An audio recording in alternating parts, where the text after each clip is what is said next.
Someone did something kind for you. Real kindness, nothing owed. And instead of sitting inside it, you felt uneasy, like the kindness was tipping something out of balance and you couldn't settle until you'd righted it. I'm Sarah, and that discomfort isn't about ingratitude. It's about what you learned love requires. You're generous. The people in your life know that. You show up, you remember things. When someone needs something, you're usually already moving toward them before they finish the sentence. What's harder to see is what happens when the giving goes the other direction. When someone shows up for you without being asked, something in you tightens. You find a way to return it before the moment can close. You make yourself more useful around the people who love you most. Not because you're calculating, because being useful is the only version of connection that has ever felt like solid ground. The behavior has a shape. Someone gives you something, and before it fully lands, you're already working backward toward even. A compliment becomes a reason to compliment back. A favor becomes a project. Someone saying, "I love you," for no particular reason becomes the quiet beginning of an inventory. What have I given lately? Is it enough? Do I still belong here? You're not doing any of that on purpose. Your system is doing it for you. And the reason it does has nothing to do with how much you value the people in your life.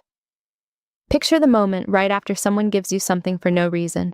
Not a birthday, not a favor returned.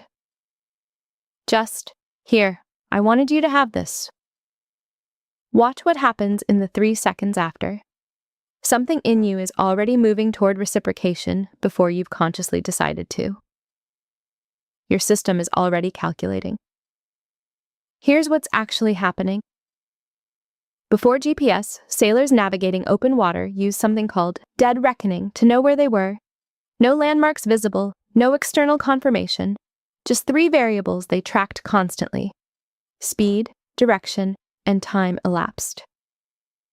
If you know those 3 things accurately enough, you can calculate your position from anywhere. The math becomes the map. Your relational system works the same way. You've been navigating love by tracking inputs and outputs. What you give, what returns, how long it's been since you last offered something. It runs almost automatically, logging data so you always know roughly where you stand in a relationship. When love follows that system, it's readable. You know what to give to maintain closeness. You know how to interpret the signals. The connection feels stable because the calculation holds. But when someone loves you without conditions, there's nothing to log.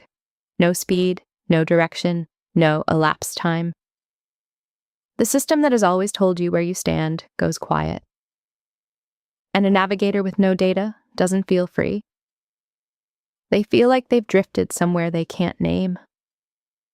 That discomfort isn't resistance to love. It's the vertigo of a system that's lost its landmarks. That system was calibrated early. Not because the people who raised you were trying to make love feel conditional, but because the love available to you followed patterns. It was warmer when you were helpful, steadier when you weren't asking for too much, more present when you were easy to be around.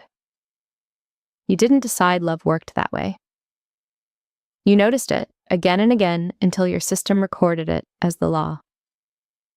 The rule it wrote: love is something you stay inside by being needed. Make yourself necessary and you stay close. Stop being useful and you risk becoming optional. So you learn to give before you were asked. To be reliable before anyone required it. To stay ahead of the point where someone might realize they didn't need you anymore. Here's the paradox at the center of that. You became the safest person in every room, the most giving, the most present. And the harder you worked to earn your place, the less you could let anyone simply hand it to you. Because love you haven't earned doesn't follow any rule your system knows. And love with no rules feels, to a system built on tracking, like the most exposed place imaginable. You didn't build a wall, you built a skill, and it kept you genuinely connected across every relationship that mattered. The cost is that giving freely became so practiced that receiving freely never developed the same way. There's a grief in this, For the times someone loved you freely and you couldn't let it stay. Not because you didn't want it. Because your system moved faster than your wanting did. The compliment you turned back before it could land. The care that became productivity before it became rest. The years of going without something that was occasionally offered and never quite received.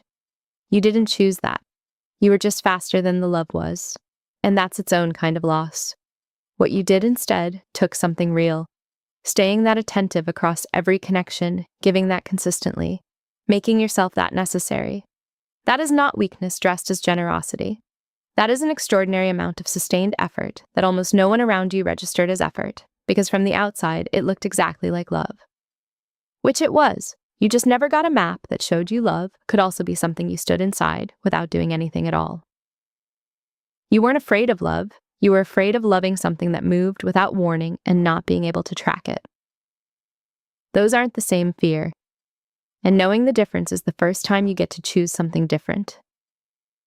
What's something someone did for you recently that you immediately felt the urge to pay back? I'd love to hear it in the comments, and if this found you, it might find someone else who needs it too. Next time, I want to talk about what happens when something devastating occurs and you feel nothing.